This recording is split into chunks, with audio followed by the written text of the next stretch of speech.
EPS 95 कर्मचारियों को कल मिल सकता है बड़ा गिफ्ट। 9000 प्लस दा सहित हायर पेंशन की पूरी होगी मांग। देखें, वर्तमान में ईपीएस 95 के तहत बहुत से पेंशन भोगियों को केवल 1000 से 2000 रुपए प्रति माह की पेंशन मिल रही है, जो उनके जीवनयापन के लिए अपर्याप्त है। इस वजह से उन्हें अपनी दैनिक आवश्यकताओं को पूरा करने में कठिनाइयों का सामना करना पड़ रहा है। इस स्थिति से निपटने और अपनी मांगों को पूरा कराने के लिए उन्होंने दिल्ली में बड़े पैमाने पर धरना प्रदर्शन किया है। ईपीएस 95 पेंशन भोगियों की प्रमुख मांगे। न्यूनतम पेंशन 9000 रुपए प्लस महंगाई भत्ता। पेंशन भोगियों का कहना है कि वर्तमान में मिलने वाली पेंशन उनके जीवनयापन के लिए पर्याप्त नहीं है। वे न्यूनतम 9000 रुपए प्रति माह पेंशन और इसके साथ महंगाई भत्ते की मांग कर रहे हैं, ताकि उनकी आय महंगाई के अनुसार समायोजित हो सके। उच्च पेंशन विकल्प की अनुमति। जिन कर्मचारियों ने अपने सेवाकाल में उच्च वेतनमान पर काम किया है, वे चाहते हैं कि उन्हें उच्च पेंशन का विकल्प दिया जाए। इससे उनकी सेवाओं का सही मूल्यांकन हो सकेगा और उन्हें उनकी आय के अनुसार पेंशन मिलेगी। मुफ्त चिकित्सा सुविधाएं। पेंशन भोगियों की बढ़ती उम्र और स्वास्थ्य संबंधी जरूरतों को ध्यान में रखते हुए वे मुफ्त चिकित्सा सुविधाओं की मांग कर रहे हैं, ताकि उन्हें बेहतर स्वास्थ्य सेवाएं मिल सकें। वरिष्ठ नागरिकों के लिए रेलवे रियायतें बहाल करना। वे चाहते हैं कि वरिष्ठ नागरिकों के लिए रेलवे यात्रा में दी जाने वाली रियायतें फिर से शुरू की जाएं, जिससे उन्हें यात्रा करने में आर्थिक राहत मिल सके। आंदोलन का असर और सरकार की जिम्मेदारी। यह आंदोलन न केवल पेंशन भोगियों के आर्थिक मुद्दों को उजागर करता है, बल्कि उनके सामाजिक सुरक्षा अधिकारों को भी उजागर करता है। यदि सरकार इन मांगों को स्वीकार करती है, तो पेंशन भोगियों का जीवन स्तर बेहतर होगा और उन्हें भविष्य की सुरक्षा का एहसास होगा। अगर सरकार इन मांगों को अनदेखा करती है, तो आंदोलन और व्यापक स्तर पर फैल सकता है। इससे पेंशन भोगियों का असंतोष और भी बढ़ सकता है। इस स्थिति में सरकार को जल्द से जल्द इन मुद्दों का समाधान निकालना होगा, ताकि पेंशन भोगियों को उनके अधिकारों के लिए न्याय मिल सके। आने वाले समय में सरकार का फैसला ईपीएस 95 पेंशन भोगियों के जीवन में एक बड़ा बदलाव ला सकता है। अब देखना होगा कि सरकार उनकी मांगों पर क्या कदम उठाती है और पेंशन भोगियों को उनका हक कब तक मिलता है।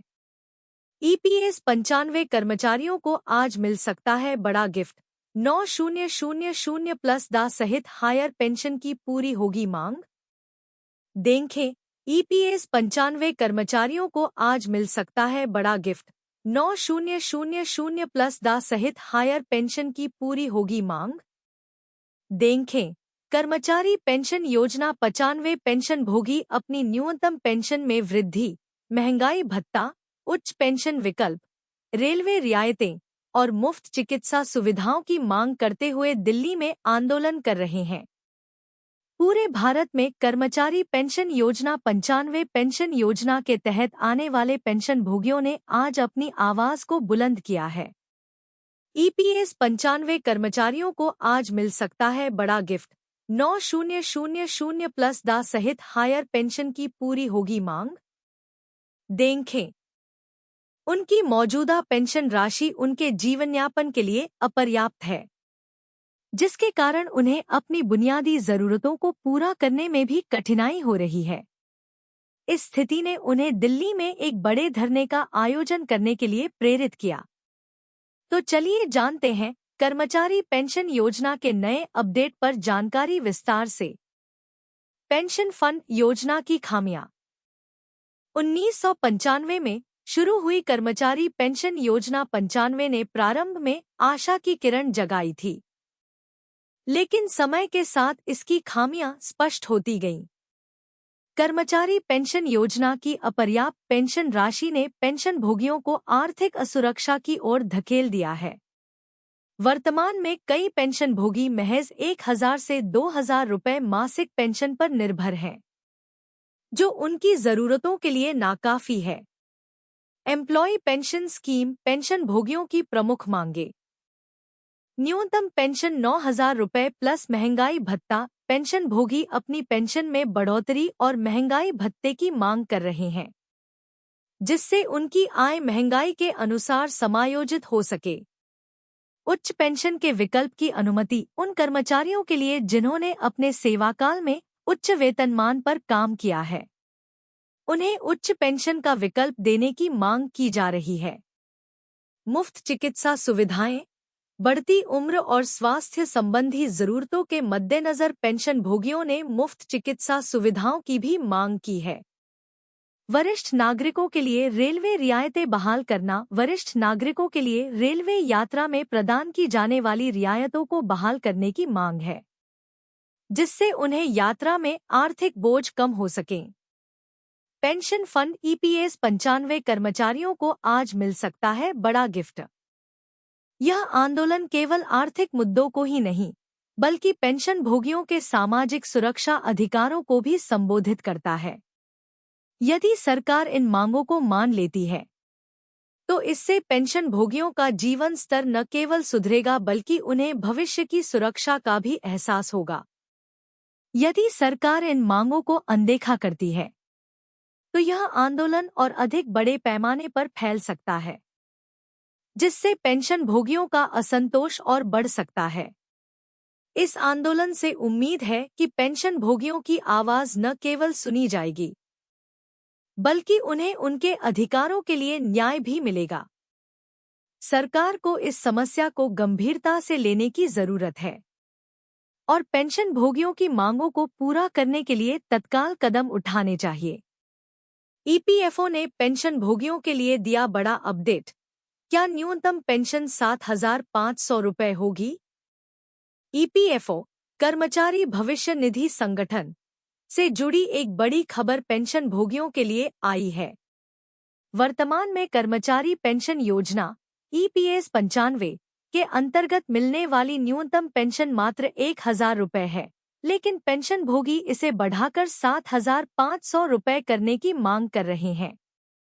इस मांग को लेकर पेंशनधारकों ने जंतर मंतर पर भूख हड़ताल भी शुरू की थी और यह आंदोलन अब पूरे देश में चर्चा का विषय बना हुआ है। न्यूनतम पेंशन बढ़ाने की मांग। मौजूदा स्थिति। वर्तमान में ईपीएस 95 के तहत पेंशनधारकों को न्यूनतम पेंशन 1,000 रुपये मिलती है। यह नियम सितंबर 2014 से लागू है और इससे करीब 78 लाख पेंशनधारक प्रभावित हो रहे हैं, जो इस राशि के सहारे अपना जीवन यापन करने को मजबूर हैं। आंदोलन की मांग। पेंशनधारकों ने मांग की है कि न्यूनतम पेंशन को 7,500 रुपये किया जाए। इसके अलावा महंगाई भत्ते, डा और स्वास्थ्य सुविधाओं में सुधार की भी मांग की जा रही है।